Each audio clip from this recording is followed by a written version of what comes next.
licks across the side. That probably sounds bad, but join the team.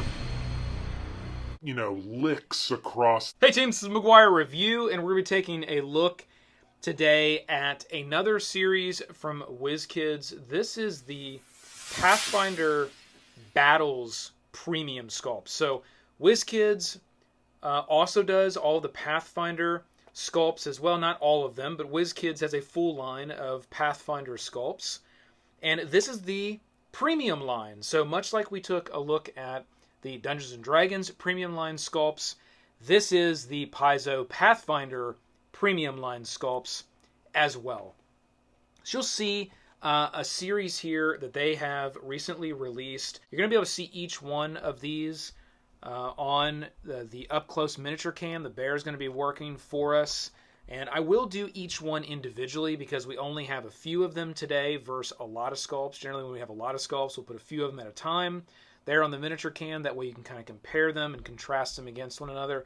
But since we only have a few for today, we will do a single shot of each one of these, which I think would be pretty cool, and Bear can help us with that. So let's just start in looking at our human rogue here. These premium line models are going to be a higher paint cut and quality than you're going to get in your standard blind box. Number one. Number two, they are going to have a nicely painted and sculpted little base.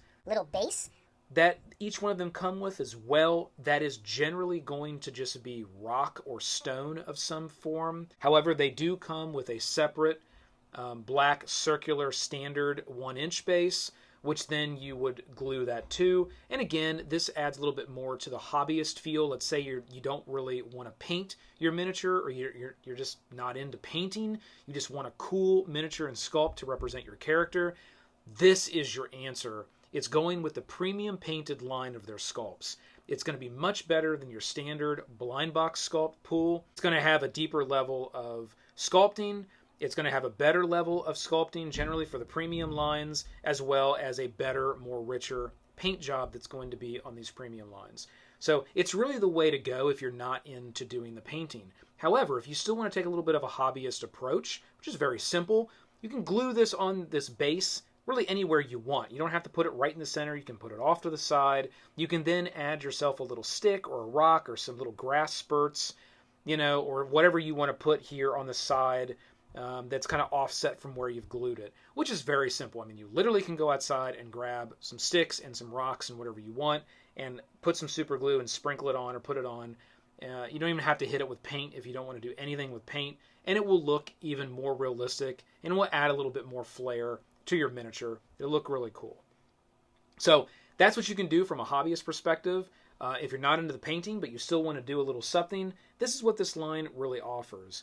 Now, I'll say with each one of these sculpts, this rogue, I love the way that they've gone with the different colors, and this is what you're going to see with these premium lines. They're going to use more different variations of paint.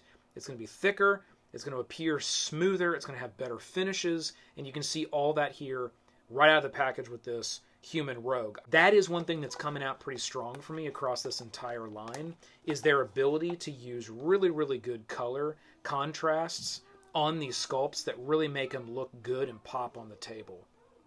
The thing that I'll call out before I rip all these open childishly is the fact that their packaging will look a little different as well. It's got kind of the golds and the red, and then over the whole entire piece, it does have sort of gold flecking that goes all the way down that packaging. You can kind of see that there on camera and what that looks like. That's very eye-catching and appealing. It definitely has a different style than some of their other lines of premium figures. However, I do like the approach and the packaging style that they went with for the Pathfinder premiums. It does have a very, I don't want to say simple, but it has a very elegant feel. The way that the name is on there, it's very clearly stated up top. It's easy to read on the Pathfinder premiums. And it's just got a really elegant package feel and look with that little design that sort of, flicks behind the sculpt, which is actually outset from the back packaging. And it just kind of licks across the side. That probably sounds bad, but it licks across the side of that sculpt there versus being completely behind it and somewhat taking away from what the sculpt has to offer. They really utilize that red backing to just make the sculpt completely stand out in the packaging. So it's definitely a different style than what they've done with some of their other premium lines, and I like it. I think it's done well, and it looks really elegant. Okay, with all that said, we are now going to rip that elegant package open and then get into each one of our sculpts. We do now have the female rogue, and this is a really cool design choice as well. The blue is actually quite a bit brighter than I would have expected it to be. Looking at the blue here on this one, you can see the differences of those blues that are used. Okay, very, very different in the coloring of the blue. There's some form of a small dagger that is going into the side there off the left hip, and the whole handle of it is painted a nice burnt orange, which I think is a really good color contrast with that brighter blue. Okay, the next one we're going to look at here is the human cleric. So we're going to open this one up. We will get this packaging out of our way. And into the next one. There's two things that jump right out to me. Actually, there's three, one of which is going to be a little bit of a piece of constructive feedback. So the first thing that jumps out is the awesome translucent ball of sort of healing magic or energy, or maybe that's some form of a holy smite electrical attack. I'm not sure. The sculpt of the cloak is extremely deep cut on this one in comparison to some of the other ones that I've seen. Sword looks awesome. I love the design of the sword and the tight paint apps on the sword. There is something a little extra for this one. On the ground, you're usually just getting the rock base. Here, there's actually a little tablet or a book of some sort that he's standing on, which adds a little bit more. It's kind of cool. It's not a different color, though. Like, if it is something different, I would have liked to have seen that painted differently and be painted a different color, if it is technically something different, because it does look like a book of some sort or stone tablets, not just a standard piece of rocking. If it was rock, it would have sort of that rocky feel to it that would come up from the base, which we've seen in other sculpts. This one does not. It's very clearly defined squares, so I'm thinking those are some form of stone tablets. Yes, even if they're still stone, I still think it should have been a different color to draw that out of the base and look like something else that's sitting there. So that's one piece of constructive feedback that I would give. Maybe it's perfectly fine, but this is a review of the sculpts, so I feel like it's only fair to maybe call out some of those things. Okay, other than that, still a fantastic model and sculpt. I really, really like this one. Okay, now we're going to get into the Ranger. This is the half-elf Ranger. I really like this one. Obviously, now seeing it up close, getting it out of the package, but I love the way that it looked just in the box. So I'm really excited about how this one's going to turn out. All right, so initially, I love the bow. I love the paint apps on this one. The washing was done really well. The muscular sculpting on this model with the washing, I think, was done really well. You've got clear cut all the, the look of the pecs, the top of like the abs. A lot of it's covered up with this huge belt that the character is wearing.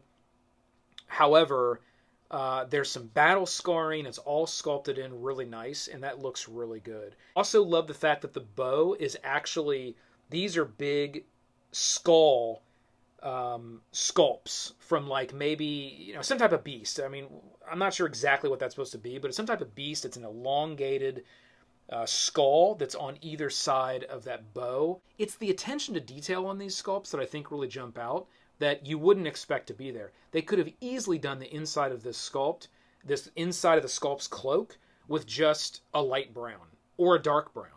And it would have been no different. But the fact that it's got this rich, hunter green that's back there inside the sculpt, showing through and contrasting with the light tan and the dark leathery brown, well done.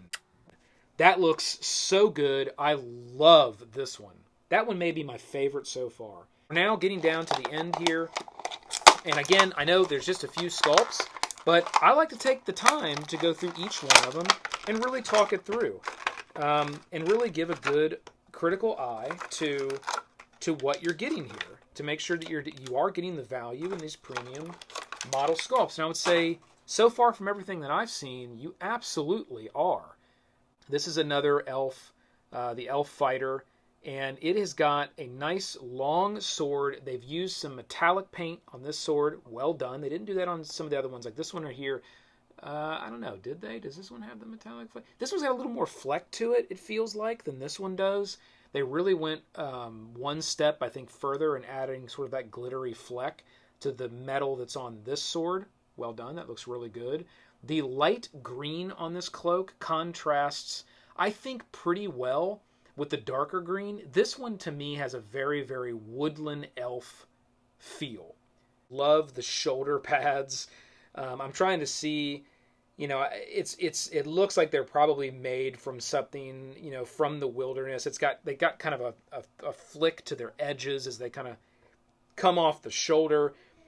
There's a number of details across the chest with the black and the gold buckling. So usually you see silver buckling. This sculpt carries gold buckling on everything except for the belt, which actually looks like a hand-painted in buckle that's sitting flat and flush on a brown belt. Whoops. Okay. And again, some of these may not stay standing up until they're glued. I've seen that in some sculpts, depending on how their cloaks are done. They'll be weighted one way or the other. This is another one that I was really excited about, which is the half-orc Barbarian. Very cool sculpt. I'm loving this one. I love the weapon choice. I love the sculpting on the flail. It's done so well. There's multiple levels of the headpiece. There's nubs and spikes that, well, they really aren't spikes. They're nubs that go all the way around. I like the way the head sculpt is done as well, because it's a helmet that is on the head, and then it comes all the way down around. It's not just a helm that's sitting on top and then the eyes and the mouth and everything is exposed. It actually is a helmet that's coming down where the eyes are actually protected, and it comes all the way down to here on the sculpt. That looks really cool, the way that's painted in and sculpted in, and it's a very unique, in my opinion, a very unique design and look as well. All right, team, that is the Pathfinder Battles Wizkids premium line. Overall, love them. I think they've done a great job with these. I definitely want to see more. I think there's a couple things that we definitely could call out from a review perspective. But other than that, I think these things are pretty awesome. So hit that like, hit the subscribe below to join the team. Keep rolling them crits. This has been the McGuire Review, and we'll see you next time!